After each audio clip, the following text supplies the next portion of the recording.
نور على مر الزمان تألقا وأضاء للدنيا طريقا مشرقا، وهدى من الرحمن يهدينا به للصالحات وللمكارم والتقى. البرعومة المتألقة شهد تلالس ابنة جمعية الماهر للاعتناء بالناشئات لولاية خنشلة افتتحت فعاليات حفل تكريم حفظة القرآن الكريم في طبعته الثالثة مرحبة بالحضور الكرام. بسم الله الرحمن الرحيم. الحمد لله ما أوقد بلبل وصدح، وما اهتدى قلب وانشرح، وما عم فينا سرور وفرح، وصلاة وسلام على النبي المطهر صاحب الوجه الأنور والجبين الأزهر، وعلى آله وصحبه خير أهل ومعشر، صلاة وسلاما إلى يوم البعث والمحشر. أما بعد، سلام الله يسري ما أقيمت، صلاة من عباد خاشعين، وما جادت بماء المزن سحب، سقى الأشجار والزرع الدفينا، وما ناحت حمام في غصوني تبرد تارة وتطير حينا، وما طاف الحديد بركن بيت يردد حمد رب العالمين. سلام عاطر وله أريج، إذا ما فاح يعبق ياسمينا،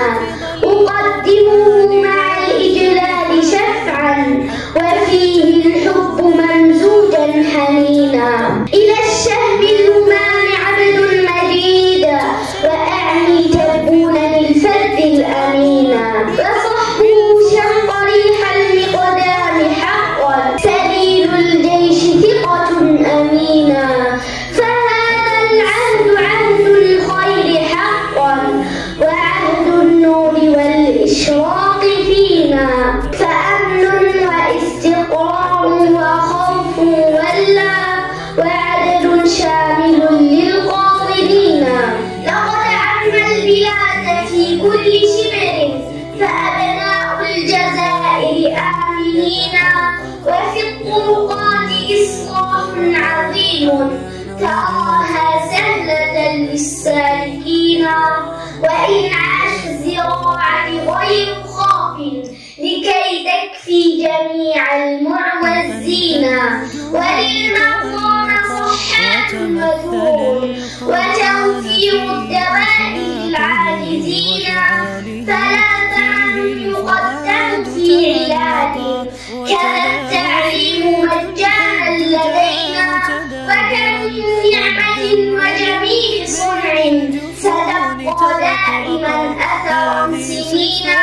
مشاهر بها التاريخ يسهو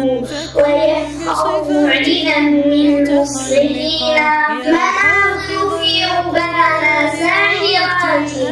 ستغدو مقصدا للسائلين، بها ماء زلال في شعاع، وأشجار تظل السائلين، وفي أرض الأولاس سلسبيل، كوادي النيل يغني الظامئين، كأنها جنة تلك المراعي، في ديجلة قرى أو بجاية أو قسنطينة، وفي وحران البرية كل شيء جميل صالح للقادمين، بها ماء زلال في شعاع، وأشجار تظل السائلين، وجو بارد في الصيف يحلو وينعش نفس كل المتعبين.